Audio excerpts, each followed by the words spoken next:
कांग्रेस कह रही है कि पंजाब में चुनाव है, गोवा में चुनाव है, मिलीभगत के तहत जो है इसमें बरी किया गया है। आपका क्या स्टेटमेंट है? कांग्रेस तो स्वागत कर रही है। देखिए, सबसे पहले कांग्रेस ने ही उनके अजय माकन जी ने ये इल्जाम लगाए थे, और अब जब ये कोर्ट का फैसला आया है जिसको कि सीबीआई ऑलरेडी चैलेंज करने की बात करी है, तो प्रक्रिया के तहत है, so it's not a final issue. पर जहां भी है, कम से कम मैं मानता हूं कि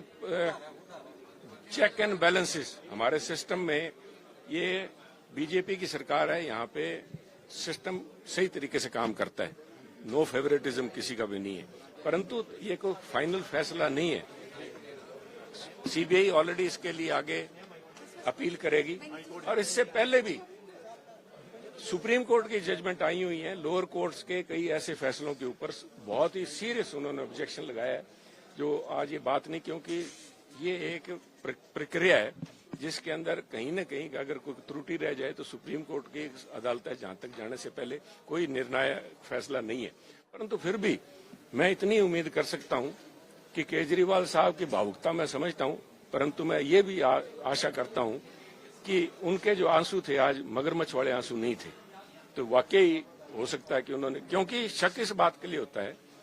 कि इस सरकार के और खास तौर पे आम आदमी पार्टी के जो नेता हैं, जो अपने आप को कट्टर ईमानदार होने का दावा करते हैं,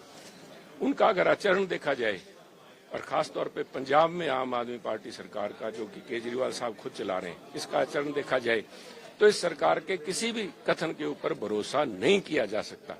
विश्वसनीयता खो बैठी है आम आदमी पार्टी। उसी विश्वसनीयता के चलते हुए आज जो कुछ पंजाब के अंदर हो रहा है, उसको चलते हुए जो कत्ल किए जा रहे हैं एनकाउंटर के नाम के ऊपर, उनके लिए मैंने कहा कि ये मौका है कि अगर वो सही मायने में मानते हैं सत्यमेव जयते और उनके कानून के रूल ऑफ लॉ में विश्वास है, तो जो एनकाउंटर गुरदासपुर के अंदर किया गया है 19 साल के बच्चे का, उसका केजरीवाल साहब अपनी तरफ से सुओ मोटो उसकी इंडिपेंडेंट इंक्वायरी करवाएं, टाइम बाउंड, क्योंकि अगर कॉल डिटेल्स के आधार पे उस बच्चे को 19 साल के बच्चे को पकड़ के मारा गया है, तो मैं समझता हूं उन कॉल डिटेल्स की सारी, दूध का दूध पानी का पानी 1 हफ्ते के अंदर आ सकता है। परंतु मेरा मानना है इनका आचरण देखते हुए, क्योंकि लोक राज्य है, लोक विश्वास पे चलता है, लोक विश्वास इनके ऊपर खत्म हो चुका है पंजाब। और मेरा ये भी मानना है कि वहां की ये ली हुई लोअर कोर्ट की क्लीन चिट इनके पास, this is not a blanket permit to loot Punjab. कहीं आगे पंजाब को पहले भी कसर नहीं छोड़ रहे, यहाँ लूटने की कोशिश कर रहे हैं, क्योंकि पंजाब के लोग जब दिल खोलते हैं तो उन्होंने इनको इतनी बहुमत दिया, परंतु जब अर्श से फर्श फैलाते हुए पंजाब के लोग समय नहीं लगाते। पिछले बहुमत से भी ज्यादा इस बार आएगा, ये बोल रहे हैं हरजोत बैंस और साथ ही देखिए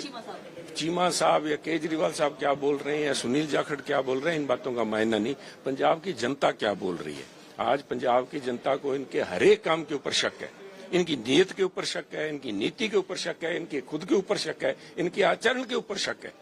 खुद जाके आज अगर चीफ मिनिस्टर साहब इनके चुंगल से बचने के लिए कभी जाके फोर्टिस में दाखिल हो जाते हैं, कभी आज नेचुरोपैथी के लिए बेंगलोर चले गए, परंतु पंजाब इनके चुंगल में फंसा हुआ है। उसकी जो पैथी है वो मैं समझता हूँ बीजेपी पैथी करेगी इनकी, वो पे बीजेपी पैथी की जरूरत है। अमित शाह जो आ रहे हैं वो पहले माफी मांगे क्योंकि उन्होंने झूठा केस पे किया है। देखिए आप, वो कहते हैं ना सहज पकेसो मिटे, आप देखते जाइए आगे आगे बहुत से, अभी तो बहुत दूर पड़ा है साहब, दिल्ली दूरस्थ, अभी तो हाई कोर्ट में या जो भी फैसले आएंगे आगे देखिए क्या।